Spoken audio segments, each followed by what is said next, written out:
दोस्तों, आपने मैक्सोलॉन का नाम तो सुना ही होगा, जिसका जेनेरिक नेम मेटोक्लोर पैरामाइड है।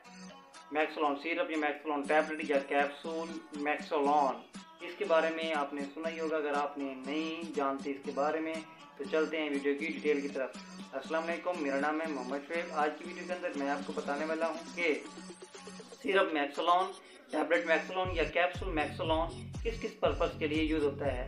इसको हम वोमिटिंग के लिए यूज़ कर सकते हैं, यानी उल्टी के लिए। अगर आपको बहुत ज़्यादा उल्टियाँ आ रही हैं, आपके मैदे के अंदर जो है कोई मसला हो गया है, मोशन के साथ उल्टी हो गई है, बहुत ज़्यादा उल्टी आ रही है, उसके लिए आप इसका इस्तेमाल कर सकते हैं। अगर आपके मैदे के अंदर कोई बदहज़मी हो गई है, खट्टी डिकारें आ रही हैं, खुराक जो है वो ऊपर मुंह की जानब आ रही है, इस पर्पज़ के लिए आप इसका इस्तेमाल कर सकते हैं। इसके अलावा आप इसका और भी काफ़ी पर्पज़ के लिए इस्तेमाल कर सकते हैं। इसके अलावा अगर आपके सर के अंदर दर्द है और उस दर्द की वजह से आपको वोमिटिंग हो रही है, तो उस पर्पज़ के लिए भी इसका इस्तेमाल किया जाता है।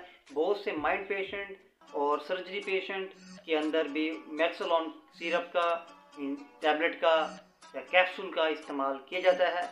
ठीक है। इसके अलावा बहुत से जिनको दिमाग का इशू होता है, पेशेंट को जिनको अक्सर वोमिटिंग रहती है, उनको भी इसका इस्तेमाल किया जाता है। ये वीडियो सिर्फ और सिर्फ आपको इन्फॉर्मेशन देने के लिए ही थी। ठीक है। अगर आपको हमारी वीडियो अच्छी लगी है तो काइंडली चैनल को सब्सक्राइब करें और बेल आइकन के बटन को दबाना हरगिज़ ना भूलें, ताकि आपके पास हमारी तमाम वीडियो पहुंच सके। नेक्स्ट वीडियो के लिए मुझे इजाज़त दीजिए। अल्लाह हाफिज़।